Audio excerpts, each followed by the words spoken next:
how much control does hip hop actually have on our lives as a black culture?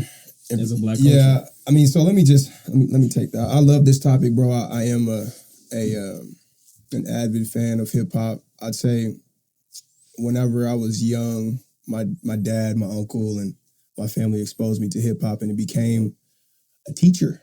Like it became a teacher in throughout my life. And so as a young kid and a teenager, I mean, luckily, and I think this is the problem, you know, some people don't have actual teachers in their life, like a father or, you know, a mother or like positive influences. All they have is rap. And so, you know, I listen to all music. I mean, I listen to 50 Cent, you know, gangster rap, you know, 8-Ball, MJG. Talk about it. Bun B, all the South. UGK. Like I was hearing drugs, women, you know, killing. And I don't know. I loved it, bro. I loved it growing up. I don't know what it was, but I had the positive role models. Foundation. Yeah. Your foundation was already built. I knew how to filter out that energy. I do think though, if you don't have that, there's no filter. And so it does have it can negatively affect you in a big way. Our music. Certain you know, certain I think artists. all genres have this. Yeah, well, I was saying in rap, not because again, but there's no also negative do have genres like. Bro, rap's on a different level of negativity. Go ahead, it is, bro. Go ahead, Landon. Are we doing like one at a time like this? No. Open conversation. Combo. Take it from me. Yeah, it's good. You good? I love rap too. We did not know that, man. What it take? I am take? a rapper. I make music. I've been making since 13. Yeah. Fell in love with it back in the day when I was listening to Rakim. Yeah. I was memorizing raps. I was memorizing Microphone Fiend. Yeah. Back in the Trevor knows. Yeah. We know the story, but I guess everybody else got to know. Yeah, You know what I'm yeah. saying?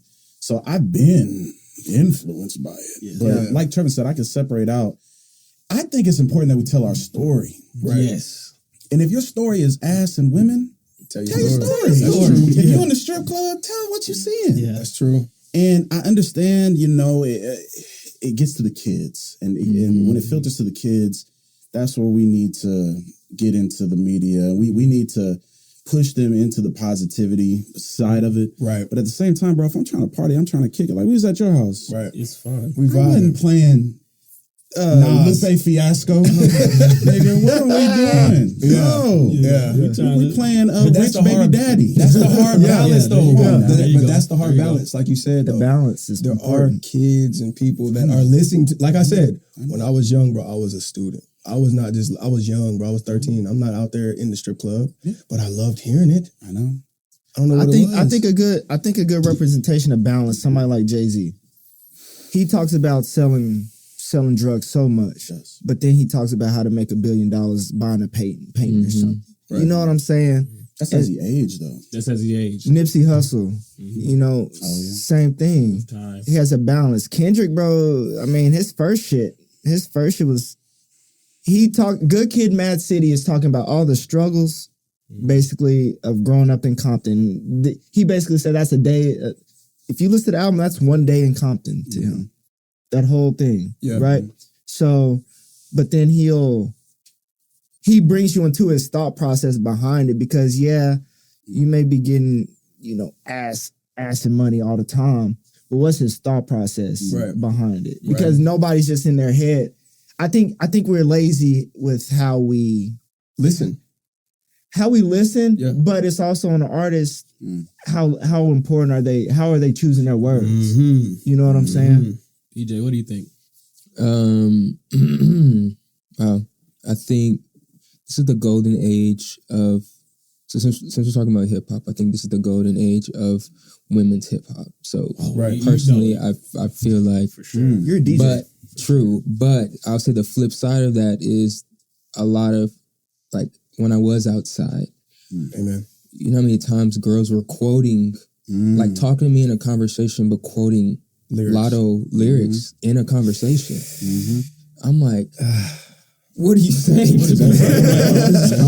Like, what is, you know, like, so I think to give love to the women. I guess this is the golden ages, but I think it has negatively impacted our conversation, Right. and how we communicate and how we talk.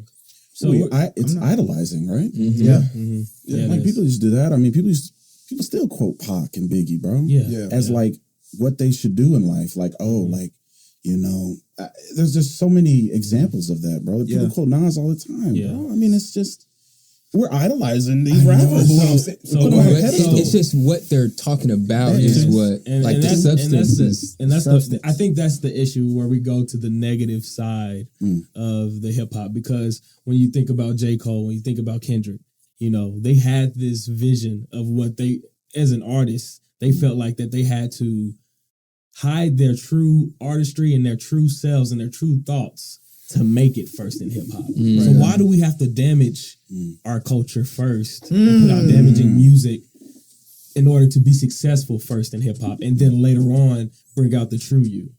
Forest Hill Drive. Bring out the true what you were thinking. You got albums like Damn, and then you got Mr. Morale. That's the like why does the music have to be? Because there are artists that comes out and they're more positive. And they're more Fugees. Their run and Lauryn Hill, their run was like maybe 5 years, really, maybe 5 or 3 years. Right. That's not very long for how good of what the music that in the 90s. There was this time where positivity was common. Even the shows Mos too. Def.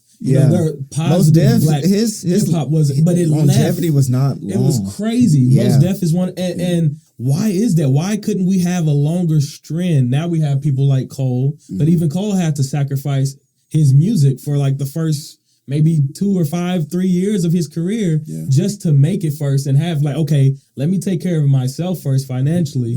And then because we do have, but they just don't make it. There's a lot of low level, medium level artists out there that do positive music, but they're never going to be on the scale. I think it comes back to 50 Cent. It comes back. I think his blow up, he dominated, and him talking about the gangster rap, and him talking about his story of getting shot 9 times, and how he struggled, and how he sold drugs.